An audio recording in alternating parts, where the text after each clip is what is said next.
Hey everyone, it is very intriguing that while all the countries are fighting against cryptocurrency, so many countries are banning it. China recently took an action against it. El Salvador has suddenly popped up in the news. It's not a country we talk about a lot, but it's suddenly popped up in the news. And why? Because it made cryptocurrency as a legal tender. But the interesting thing is, why did they do that? If you look at Bitcoin, it started in 2009. It became worth $1 in 2011, and now it's fluctuating between $30,000 and $50,000, which is a huge ROI in 10 years if you look at it. Now, El Salvador is a country which, as per 2020, was having a GDP of about $21 billion. Now, if this country gets attraction from Bitcoin investors, if it becomes a great place for Bitcoin investors to come into, what happens is that El Salvador can start increasing its market share of Bitcoin. And right now, the market cap of Bitcoin is about $670 billion at the time I'm talking to you, because it fluctuates a lot. And if we look at it, if El Salvador is able to come back from the COVID crisis, and you know how suddenly the world changed due to the COVID crisis, right? So things are happening so fast, and they had a COVID relief fund.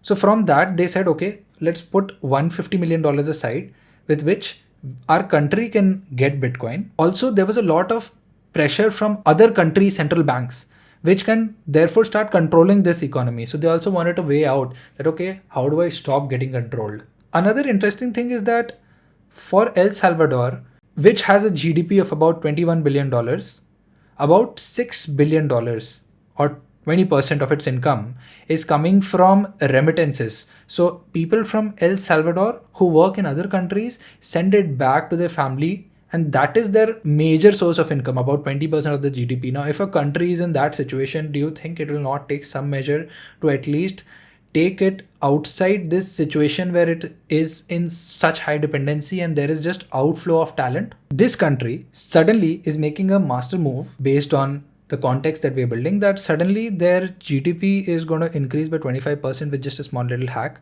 And they're also getting themselves relieved of the fact that other countries and central banks are controlling them.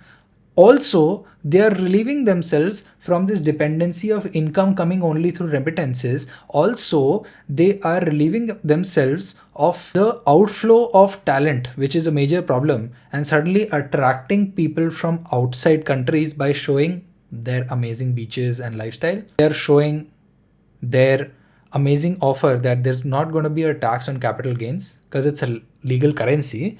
And they're also inviting people to invest and grow with this country, which is suddenly starting to show great returns. It becomes an attractive place for a lot of crypto investors suddenly. Plus, there's going to be no ban. It's a legal currency. They can use it very easily to transact with other people.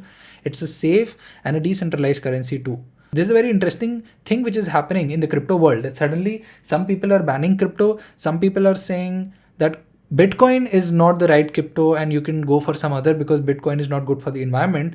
And the other fact is that because of its decentralization, it is taking its country from one level to a very high level. Suddenly, if it gets such that the 1% Bitcoin they hold, it grows 10x, there is a huge chance that this small little move over a 3 to 5 year period might result in that country's GDP maybe doubling, tripling, or going 5 times from its current value where it is not growing.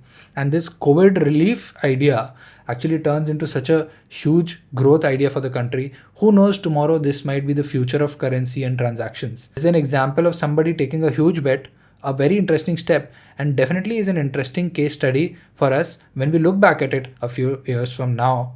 A lot of interesting things are happening in the financial, crypto, and career world right now, where people are changing the nature of work, people are changing the asset classes, and that's what I want to talk about in this channel and share more of those ideas with you. And if you want to get more such ideas from me, hit that like button, subscribe to the channel, and press the notification bell, because I'm going to be coming up with more such ideas. See you in the next video.